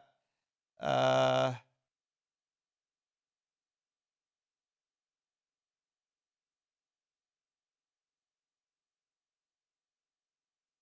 guess I can just CIN. There was a regular, yeah, CIN ignore, CIN get.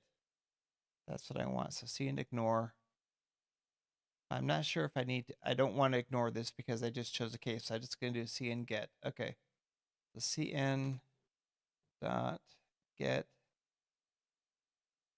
and boom. CIN dot, no, it's a string. So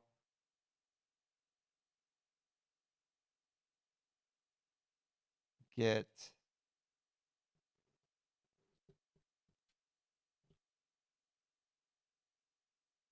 okay. So whatever he types in, okay, get name.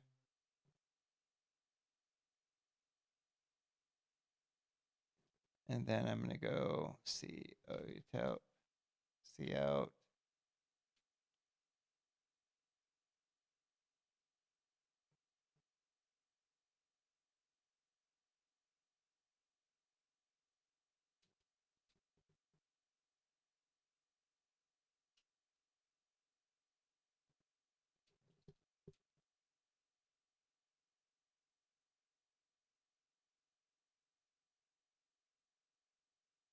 Yeah, character.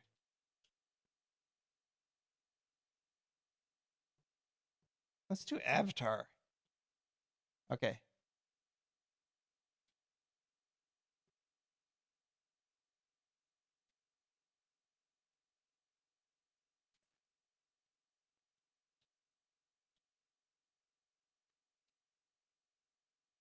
Always gotta do error checking. Always gotta do checking, error checking. Yes, no.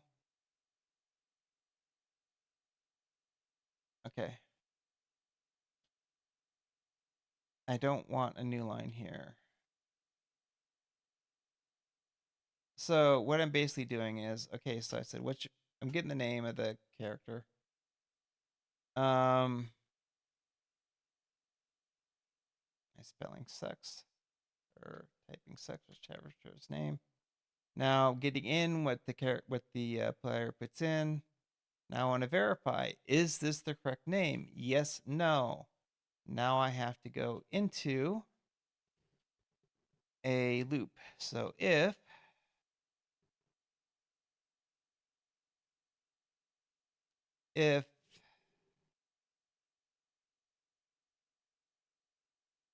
oh, I gotta do a CN get. I gotta CN clear first. Okay. And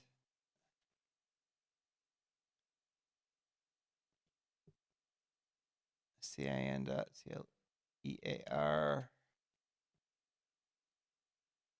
because I don't want what they put in here to carry over. And then let's do CIN.get. If CIN.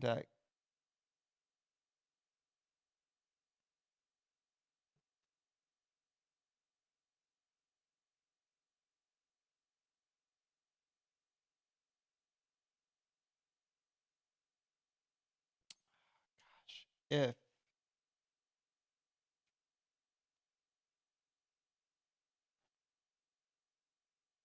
what am I missing? Yeah, God, I can't even remember. If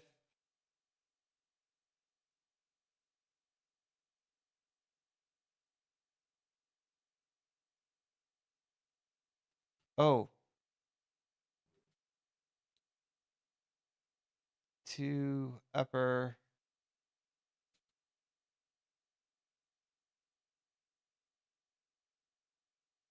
CIN, clear CIN, get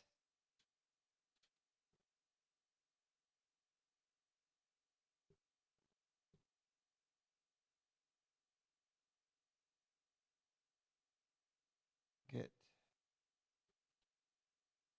char answer to upper. I think it goes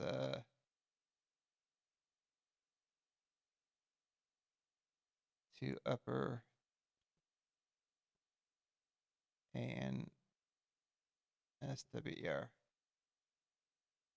to upper answer. Okay, I've got some to upper. Okay. Build. No, I don't want to build. Let's debug.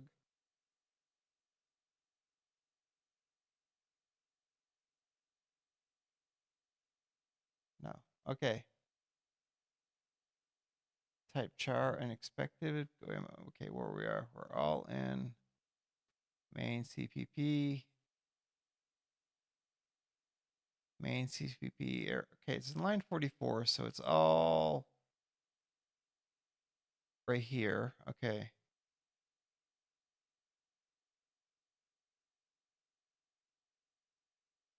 Standard string expected.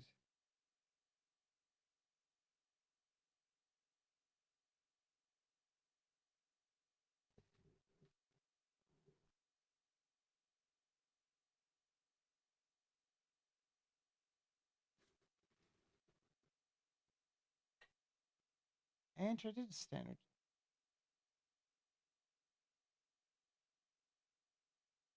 It's including string.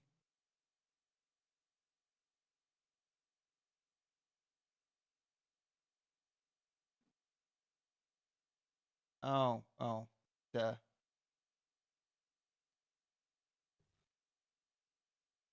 Gotta remember that. Delete.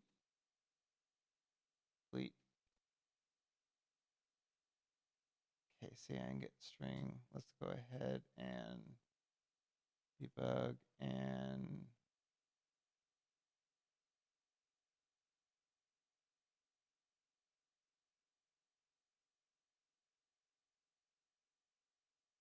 okay, it's still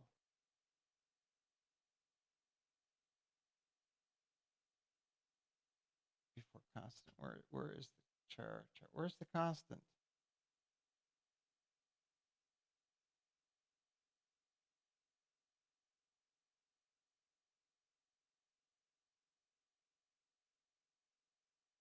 $44.29.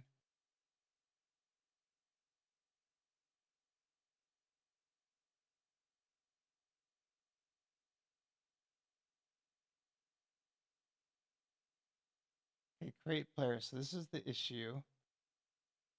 Void create player.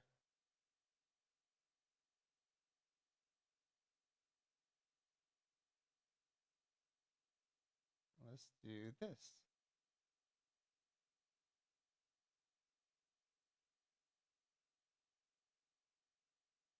Oh, char pointer to sex. The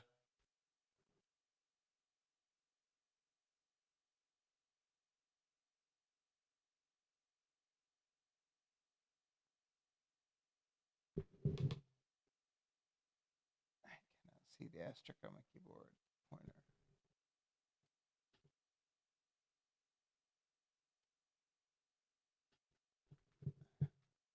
Let's see. Let me just make sure I get that.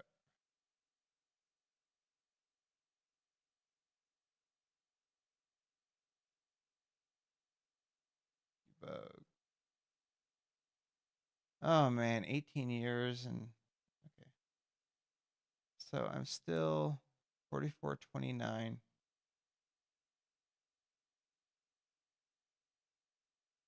Standard file save. Standard string. Cancel. File. Save all. Now I included string right here.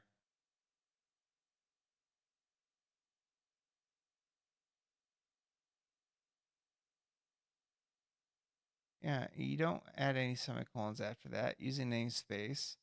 I mean, that's different, but with includes, string should basically take care of. So this problem right here, what it wants me to do is do this. But that should just let me do this. So expected an expression instead of a type.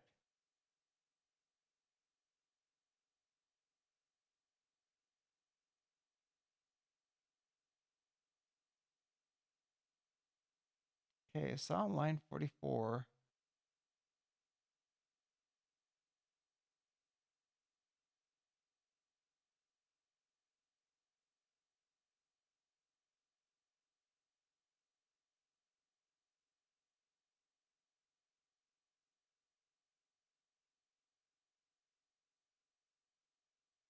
Type name is not allowed.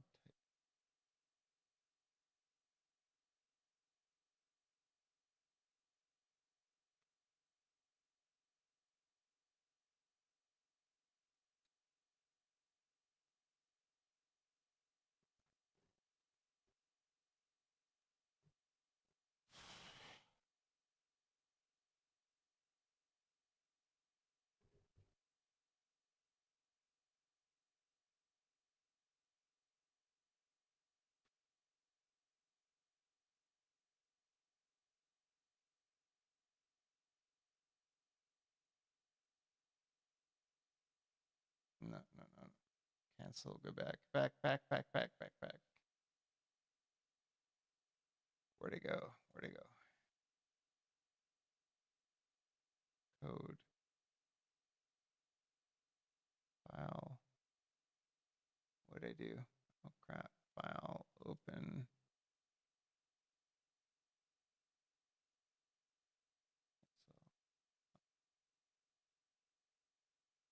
What the heck is this? Okay, well, I messed up somewhere, so I'm gonna have to learn this more. Basically, it's learning the IDE and remembering the basics of coding. And to be honest with you, it's been a long, long time, almost 20 years. So I'm trying to get back into it again. C++ has changed a little bit.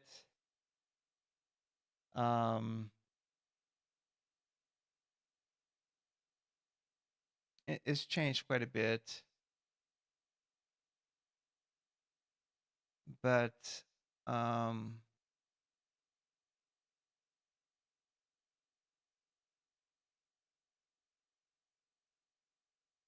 don't know. Maybe I'll get it down pretty soon. But I'm gonna take a break. I'm worn out. I still got to figure this IDE out. It looks awesome. The only real issue that I find with it is that it is too user friendly, too automated, and I can't learn that way. I want to be able to open up a simple text file, a CPP, .h, whatever class, and just write without even using an IDE. So, which I used to be able to do, and all IDEs do is just make formatting easier.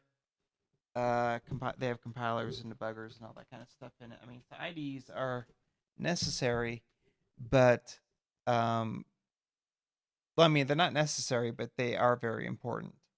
So, yeah, I'm just gonna, as I go along with this project, I'm just gonna continue learning not only Visual Studio, but going back through and remembering all the class definitions and all that stuff. Am I going to use linked lists?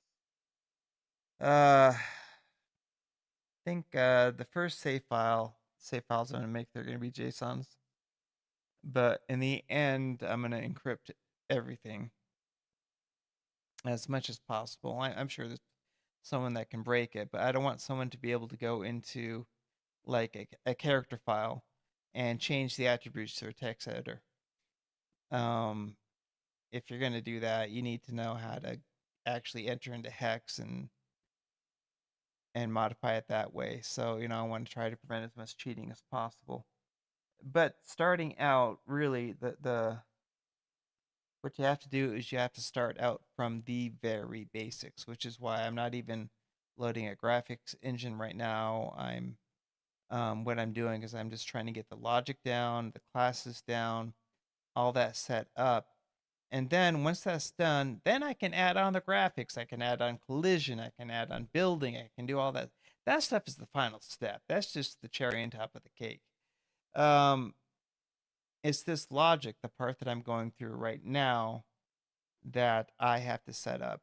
And just setting up right now as a plain text menu, just so I can go through and make sure everything works before I start adding in graphics.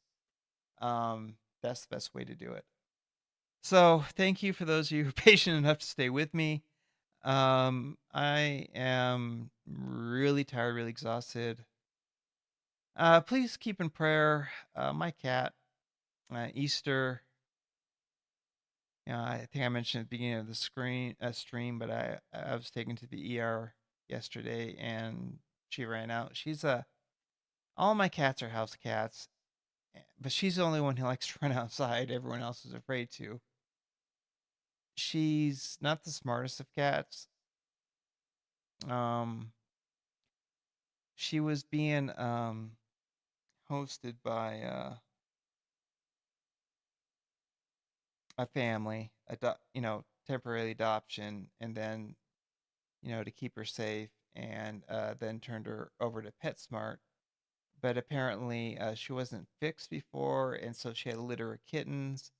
Then she got fixed, and what PetSmart and people told me there, I don't know if this is true or not, but if if a cat has a litter of kittens and then gets fixed, she's always going to be a little chubby. I don't know. I mean, I don't like feed them constantly.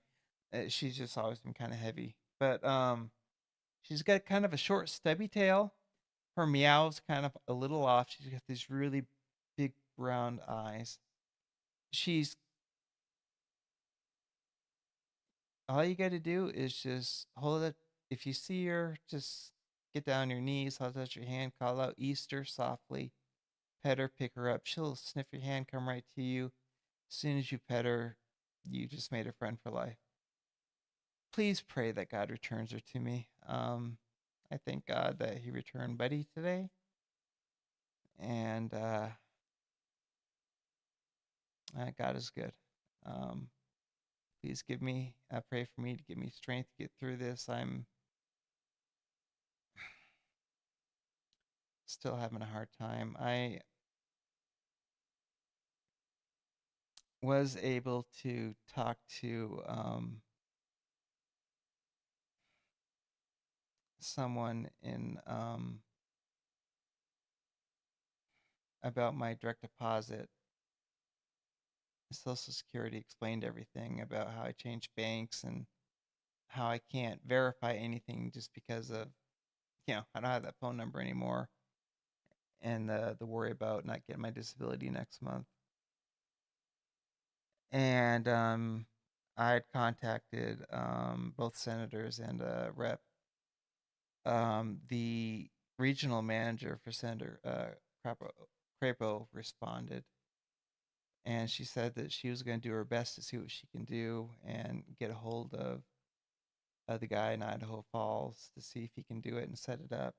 Because all I really need is I just need an authorization code texted to my old number, which I don't have anymore. I already had the banking and routing information, all that kind of stuff. That's all the change that needs to be done. So, um, let's ask for God's mercy that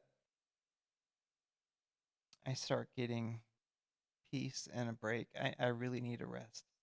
I'm gonna stop streaming for today. I think I'm gonna just lay down today.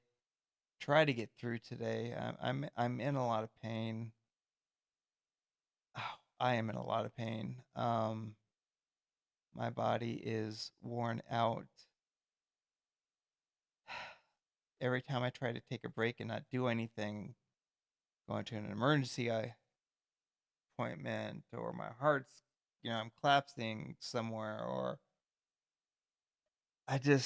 guys, I need a break. And for everyone who praying for me, I thank you. I'm not showing my face right now just because I look horrible, and I'm not going to go live again until my caregiver uh, gets here and cleans me up. Um, I I'm emotionally devastated because of what my parents have done and who they are and how they treated me, and now that I'm no longer going to have a relationship with them. I am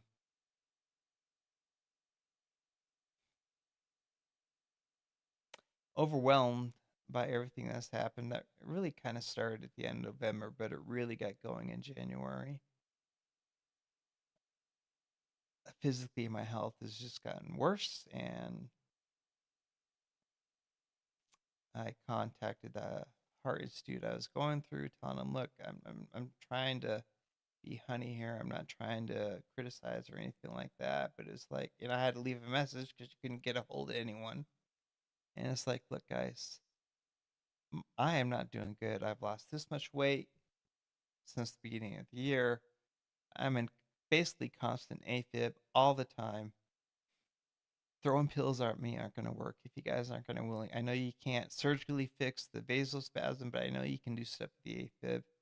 If all you guys are going to want to do is just toss pills at me, I'm just going to have to just cancel and hopefully go to Portneuf, which is an hour and a half drive one way from here. And hopefully they can do something for me. And I got to call back and they drop me. All they want to do is push pills. So, there's been a lot of crying. There's been a lot of soul searching. I'll be honest with you, especially this past week. Um, I literally moved to this town at the request of my parents. And the way they're treating me now is just,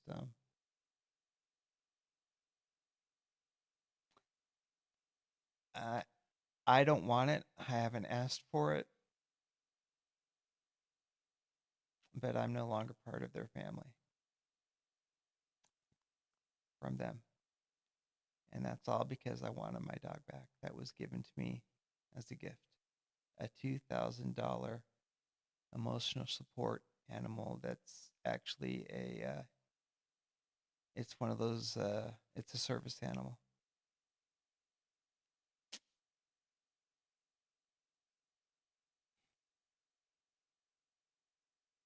And they took him after they killed 2, 3 of their own dogs because they thought they had too many. And like, oh no, Phil, you're too weak, too weak. First it was, oh, let's share him, let us be the family dog. And oh, well, you're going through this. We'll watch over him for a couple of nights until finally, "Oh, you can't take care of him, man. I'm not going to let you have him back and until I come over and I check and I see permission. Look, I am 50 years old. My mother does not have the right to do that. I have the information proving from the breeder that he was given to me. This dog normally sells for $2,000. So I'm really emotionally upset over that. I'm really, really, really bothered over that.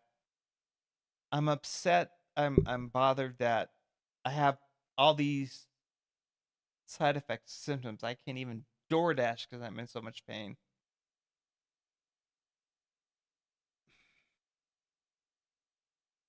And we know it's an autoimmune, but what? But I praise God that I do have an appointment finally set up to see an excellent autoimmune doctor. It's actually the one that my doctor and my primary care provider and his assistant who helps me with all my appointments they use. They both have autoimmune. Um, it's just really frustrating, hard. I feel like crying half the time and getting mad the other time, and just letting nature take its course the rest of the time. But God's keeping me here for a reason, and I'm here, and as my intro says, just one more soul. So I know I just went from preaching into programming and back into preaching and everything, but this is where I'm at, guys, and I'm just trying to get through 1 hour at a time. Okay, till next time. God bless you, be with you, keep you safe. I do love you all. Give me a week or two and I'll get this thing figured out, and then I'll be programming like crazy.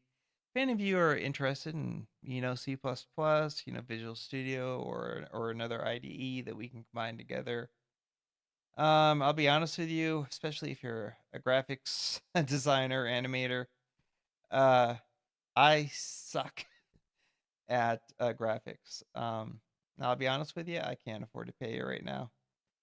The plan is I want to do a pre-alpha, get it on Steam. While it's pre-alpha, charge like a low price for it, like now $5-10. But I want this to be a completed project. I don't want it to just be pre-alpha and then it stops. Then when it stops, then when we can start adding on DLCs, doing more stuff, and I'll split the money with you guys all evenly. But for me, I'm doing this.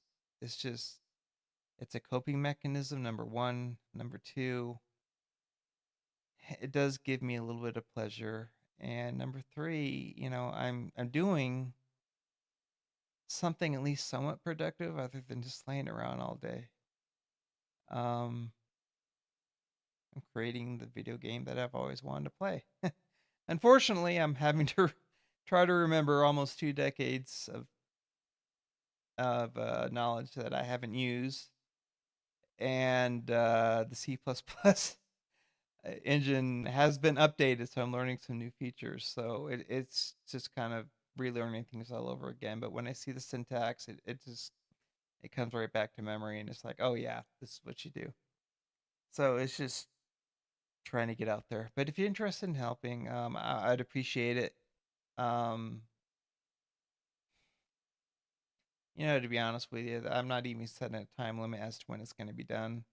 I'm thinking a year, maybe even 2 years. But I want a nice product out there. There are a lot of first-person survival games out there, but they're not exactly like this. I mean, take for example Minecraft. Oh, awesome for the genre. Awesome. I mean, that's really what broke open the open world genre. But I mean, even the other, even that game and all the other ones to craft, you get to build like a toolbox and all this kind of stuff and have recipes and all that. That's not what I want.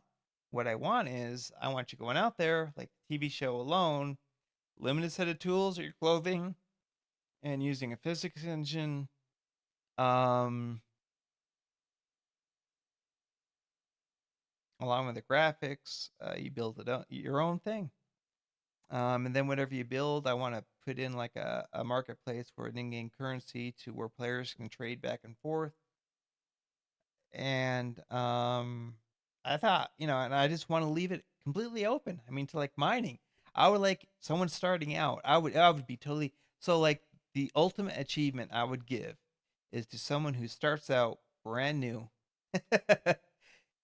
and then finishes the game with a fully working computer. Seriously. Sets up the production facility to create the silicon, laying down the chips, the logic, all that kind of stuff. I mean, that person there, their name would go in that game's history forever. But I mean, that's the way I want to go along. And I don't want this fantasy stuff. I want to survive in the wilderness. And I'm going to go under the assumption of maybe World War III or a pandemic or I don't know, just something, but we have to live in the wilderness. There's a reason for being out there, that we can't live in the towns and the cities anymore. And I don't want it to be a zombie horror game. I want it to be like real life. I'm using C++, just because of how powerful, flexible it is, and how many free libraries there are out there to use. So if you're interested in joining this, please hit me up. I'd really appreciate it. We can get together, figure out something. Maybe start up a GitHub. No, I don't want a GitHub because I don't want this open source. Anyone who's pretty good with